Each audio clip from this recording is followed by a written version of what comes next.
When it comes to matters of the family and politics, the individual has to choose if it's better to be there or not to be there. That is the question. To be or not to be with the family. Yeah. Yeah. To be or not to be with one's inner creative impulses. That's something the individual has to assess, whether they're onto something or not. Yeah. Whether they're doing something of benefit to themselves or to others or not. Yeah. It's very thin, sort of like a razor edge here for the creative. Yeah. And practitioners are the creative. Those who choose to recreate their lives accordingly so that they can contribute more to other peeps. See? Bring more wisdom to other peeps. See? More to say about what they've already done. See? In terms of lessons learned, yeah, we have a story to tell. It should be full of wisdom, see? Rather than sob stories, see? Which are no stories at all beyond the point. We've all heard those. We need some wisdom. We need to hear something fresh, something regenerated, something transformed. See? Your life is an opportunity for transformation, so breakthroughs are critical. See? Opening beyond what appears is also critical. Having an open-mindedness. Say, okay, I've done this now. I need more. More refreshment, more breakthroughs. Open. See? More bumps and bruises. Say, yes, whatever. I need to move forward. Whatever comes with the road that I've chosen, let it be. Come what may. Openness. You're here? And you're ready? Bring it on. Because at that level it's all good. We're assuming that you had attained the status of warrior by that point, or warrior-ess, and you're willing to defeat all obstacles. Confront them and destroy them if you can, rather than the opposite. Be defeated, be destroyed, and left in the curb or in the ditch to waste. Okay? No choice in the matter, really. Okay? For the warrior class, the wisdom class, see? Which is not about fighting anybody, except fighting your own demons, okay? Putting them to rest. No one else is more important than your demons.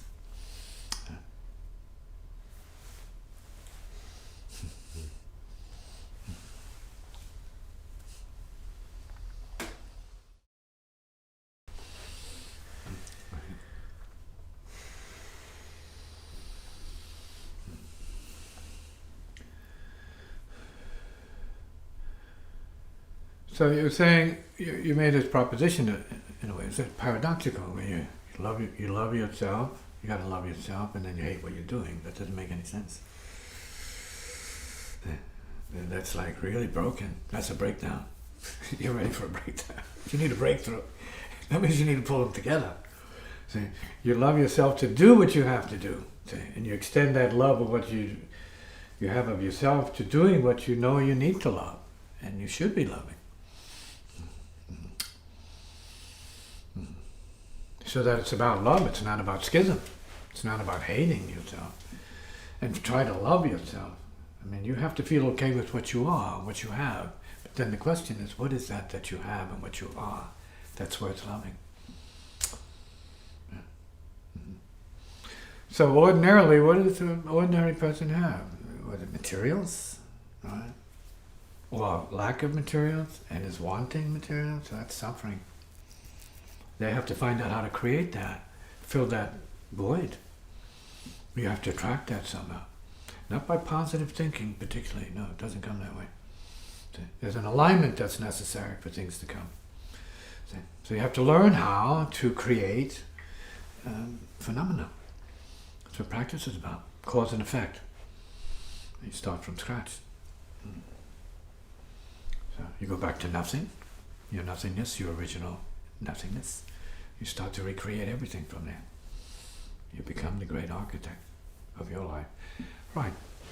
Mm-hmm. Or you're open to that happening, so you don't have to make it seem like it's an ego thing. You know. You're doing it. No, you're cooperating with what it is. See? Because you're opening yourself to what it is, so that it could be revealed to you what it is that it needs from you. And we're talking about the universe then. A very abstract concept. But it's everything. Breathing. seeing, hearing, perceiving. It's the universe. Living is the universe. It's not like a location. This is the location. The only location that's real.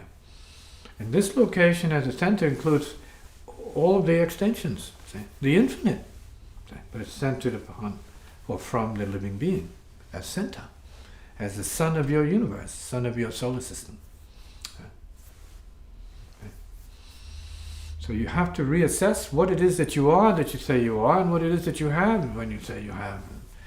You're unhappy about what you have to deal with, or what your work is, and you have to use it as a chalkboard and erase it. Say, okay, now this is what it needs to be. Take creative control rather than being victimized by your fate, your karma, and not doing anything about it. As if you have no power to do anything about it. Which is a lie. Which then it's on the individual to stop pretending to be suffering when you don't have to. Stop pretending to be confused when you don't have to. It's a program, you inherited it. It uses you. It looks good on you, but it's not true. Throw it off. Just peel it off. Garbage. It's all garbage. You.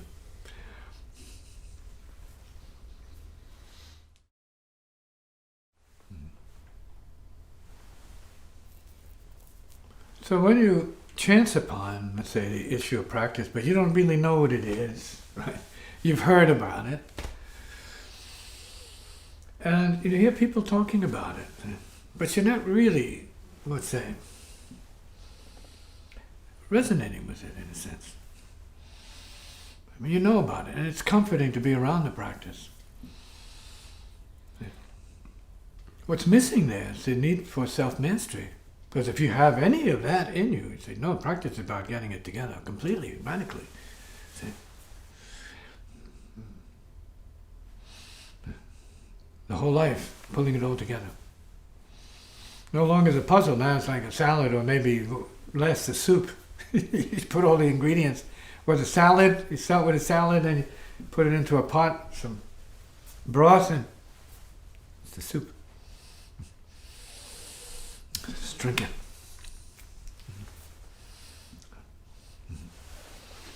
Self-mastery is what's missing. We talk about practice, we talk about this, we talk about that, breakthroughs.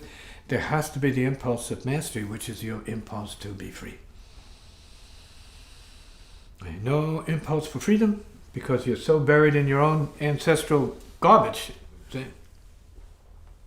Slime and sludge, mud. You have no sense of it. So, in the mud, you don't even know you can breathe it. You're breathing a little particle of air. No.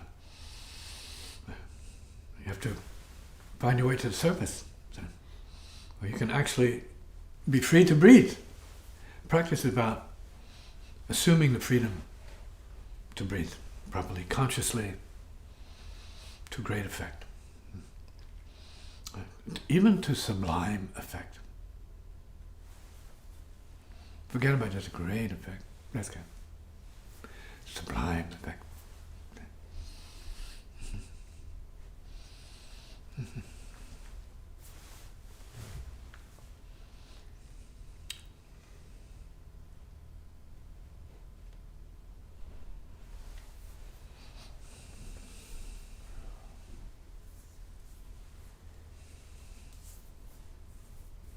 How does the impulse of mastery arise? The impulse of mastery is built into everyone. There's not a being that doesn't have it. It's like the impulse to breathe. The impulse of mastery is the basic and original impulse to freedom. So we all have it in us to want to be free. We sometimes are so confused and so enturbulated by our karmic conditioning and culturing, family culturing, that we don't even know where to look. Because there's no conversation about the impulse of freedom, liberation. You almost have to invent it for yourself. Say, oh, well, I didn't hear that before, but you know what I need, family? I need to be free of this family. I need to be free of all of you for a moment, and I'll be back. Let me find some freedom first, and then I'll come back and break the news to you. I'll share it with you. Nobody wants it, though. Not in those terms. What do you mean you're free to think? You've always been free to think, right? Think what, Grandpa? How have I been free to think? Now I'm free to think. What, free to think like you, Gramps? That's not freedom to think. Or like you, Mom? Or like you? So on and so on, right? Down the line there, relations. No, it's not about you. It's about my freedom to think like me, see? And my connection with the universe, as the heart of the universe, yeah, it's my responsibility to connect with that. And if practice, so-called spiritual practice, is going to do that, great. Because ordinary marriage and relationships, which promise you the whole world through an illusion of orgasmic delivery, is not doing it. It's not going to do it. It's a letdown. Not that it's not fun. Hey, amusement parks are fantastic. But they're amusement parks. You go up, you come down, you pay the price. Then you're back on the street. Sounds like marriage. You have to keep recreating it. That's a certain kind of marriage, which is no marriage at all. It's a game. It's called the I own you game. You own me game. So the marriage is doomed already. But we're certified and we have rings. Doomed. Doomed. You're doomed to go to the pawn shop when you have to. That's what it amounts to, the pawn shop. You have a good gold ring or a good diamond ring, take it to the pawn shop. Take your money and go, baby. If you're smart. If it's not here, it's nowhere. It's not around here, it's not here. It's not here, it's not here, it's not on your ankles, it's not around your waist. It's here. It's nowhere else. The real is here. You can't see it. So it's not material. You can't look for it. This indeed is not something you can put in your pocket. It's in your chest. And it's in your heart. It's practice. Having the crisis of recognition of what true wealth is practice.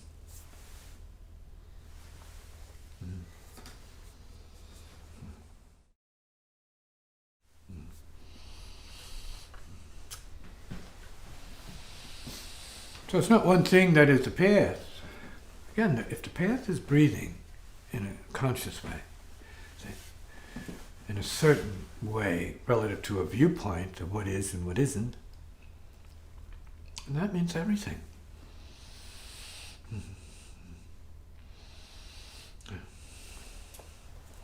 So then the spiritual path is a certain viewpoint. And we have to accept that. That there is a self, but then there is no self. Because there is a self which isn't enough, then we have to say this. There's got to be a no self. Or another self. Right? The other self is always the no self. Because you have one self, and that's the other. You know, that's the self of the other. Okay? So if you're talking about yourself, and you're talking about other in terms of what? What you want to be? Well, that other is yourself. But if you eliminate the self, say, and you eliminate the other, then you're moving in the right direction. Because then you're letting the universe be what the universe is. It's not really a self-created enterprise. You're moving down the road as a funky jalopy is a self-created enterprise. Because that's what you create, because you're experiencing all your beliefs and BS. Whatever you have faith in, whatever you trusted in, that is a bunch of malarkey, and you know, because it's all about protecting or defending yourself, that means limiting yourself to the infinite. Of course it's going to be a disaster.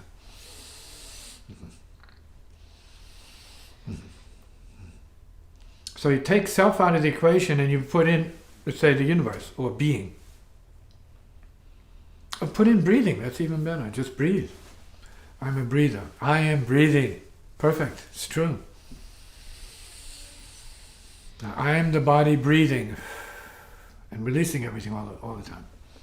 Good practice. Doesn't mean it's a self. It just means the body's doing it by itself.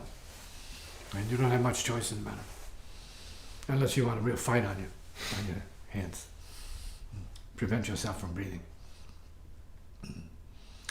So prevent the body from breathing. It's a pretty huge undertaking. Because the programming is to live and survive to the last breath, without interruption. Ordinarily, normally. But we're not always doing that. We're not surviving. We're living a life of non-survival. That means we are victimized by our own limitations. So we need to get rid of the limitations, and that's like the first proposition when you get to the real path of practice. There's no self, where it's suffering.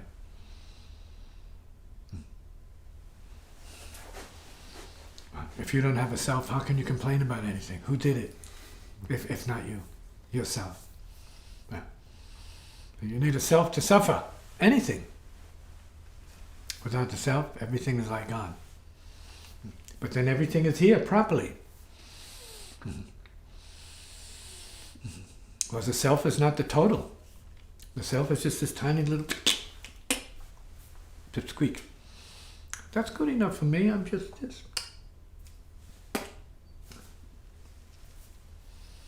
Just a little. When you're defying the reality of the universe being part of your breathing process. So you have to not be egoically big, you have to feel the space of the universe, because without it you'd be dead, but you're not celebrating it as a native would do. You have to celebrate the whole, the universe. You have to dance with that, not just with your own pipsqueak. Oh, poor me. But what about me? Please, can anybody see me? Old bag. You're an old bag when you're doing that. I don't care if you're young or not. You're just an old bag. Who needs an old bag? You don't need an old bag. You need a huge breath, of reality. Space. So then when you get to what practice is about, no self, but equal space. If you don't have a self to be, then you can be any self. You can be every self. If you have not one that owns you, then you're the actor. Then you're the divine actor. You can be anybody, everybody. And then you know you don't have to be anybody or everybody. Because you're already everybody and anybody. You're okay to just be. It is what it is. And you have peace. So you practice from peace in the light that you also, because you have a body, have karmic momentum that's already there for you. And you put it to good use, instead of using it against yourself or against anyone else, which many people in this world have a pleasure in doing that.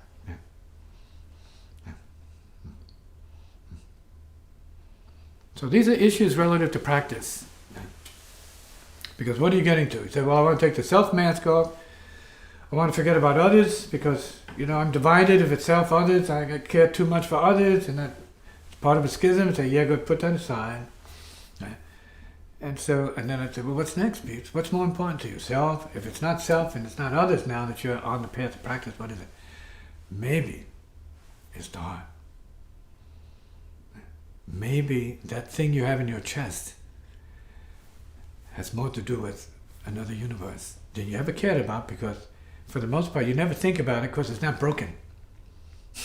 Every time you think about your eyes when it's broken, busted, sick, bad shape, ready to stop on you, then the heart becomes important. But as soon as it's fixed, you're back to all the distractions are more important.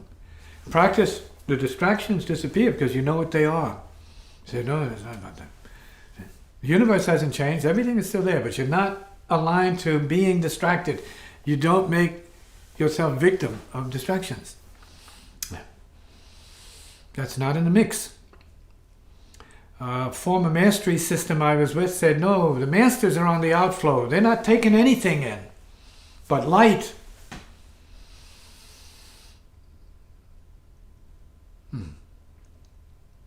light and God, right? There's some people call it the God light. Okay, call it what you want.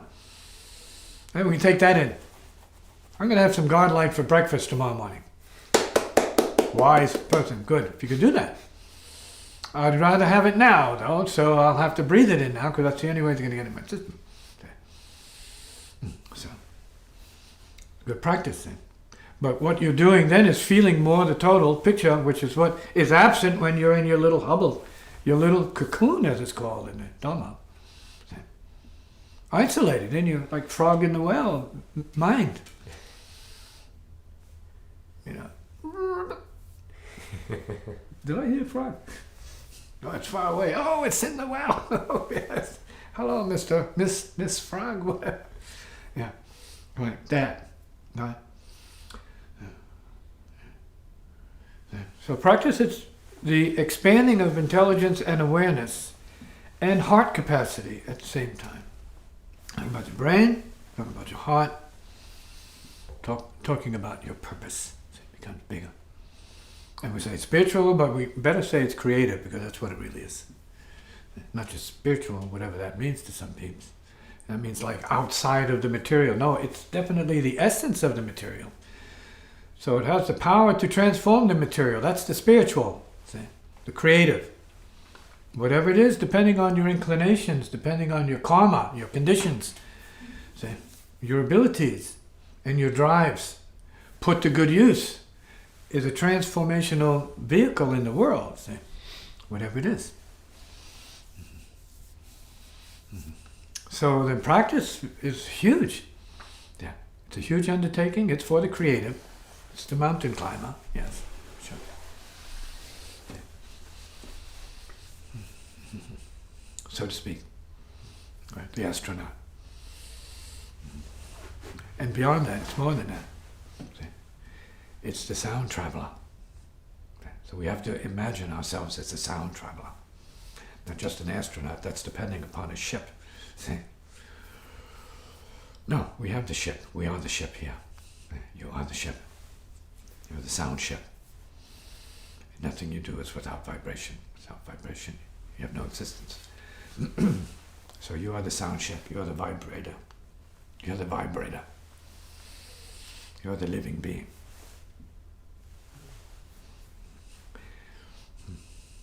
Sound travelers. You.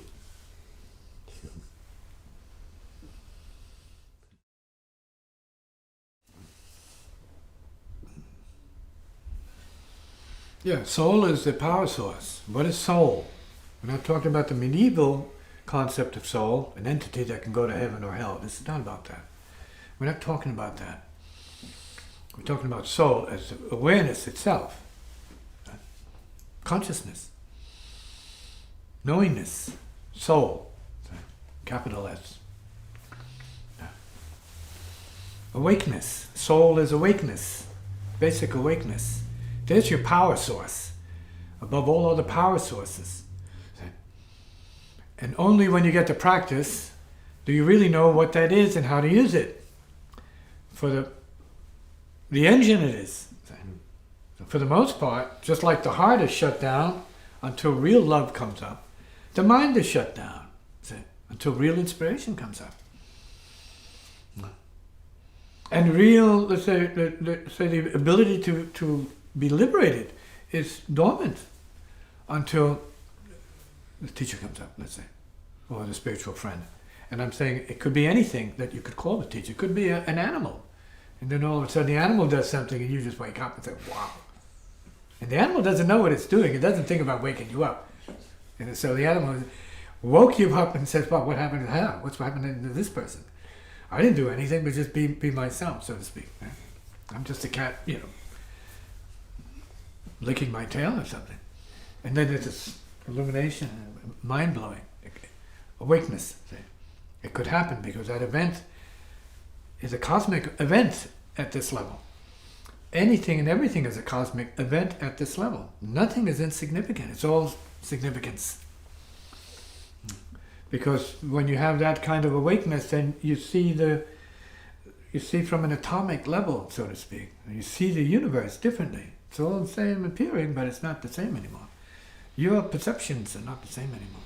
Okay? Something within you has awakened within yourself, within what you see, beyond what you see, and all of a sudden it starts to have an impact upon your life. Okay? And that's what this is about. Okay? So even though the tendency is to revert back to old programs and darken oneself, of course the presence of the teacher is the recovery of enlightenment. Okay? Yeah. We're going back to sources, right? And power sources. The soul is that, and only that. We can say it runs the universe of human nature. Okay? But it remains a dormant function until there's awakeness, and then you start to realize, well, that you are that, and you start to interact with it. It's a conversation with yourself, but not as a self. Not as a limitation, now as a power source.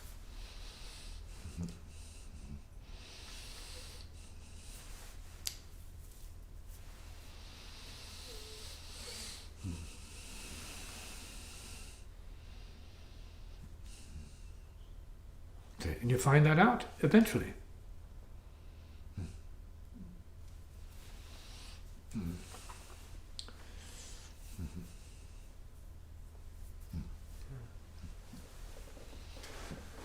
But it's not a theory.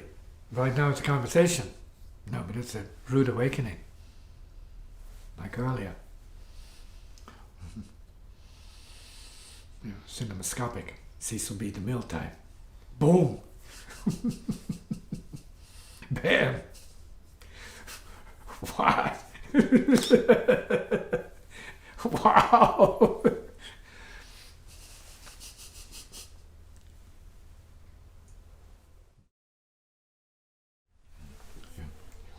Yeah. So in the practice, in the process of practice, that means doing the do, balancing out the scales of fate, seeing what you've done, knowing what you need to do, and being willing to do it. And all of this, you start to realize that you thought you knew, but you didn't know. So you were being this self that didn't really know and didn't want to know. And said, no, that's unacceptable because infinity awaits me. It's all around me. What's wrong with me? You need to be awakened into what it is. So it's practice. Knowing you don't know. Knowing you're not real until the real is realized. And knowingness as realization are one. I said, that's a long ways off, but that's in the distance, ladies and gentlemen. It's down the pike. It's down the road as you step up to enter full realization, catastrophic realization. In the meantime, it's the baby steps. Oh, I didn't know I could do that. I didn't know I had that ability. Okay, I can use that. And walking up, saying, oh, okay. So by the time you get up to wherever the up is leading to, you have full empowerment, to do what you were here to do. As a more or less empowered human being in the spirit of offering service to humanity, not just to your favorites. So as well as your favorites, bigger picture, all beings.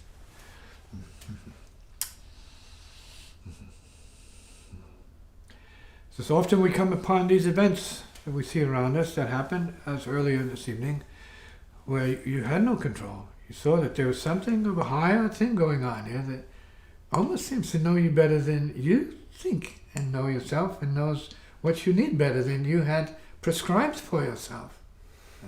I mean, so maybe something of a spiritual intelligence, in the background. Enables us to pull away from our dumb self, and be open to a bigger picture of things. Say, well, maybe there's more beyond what I can see here, beyond that, with my limited perceptics. Maybe there's more. I think I will listen a little bit more, and be more open. The Spirit works in strange ways.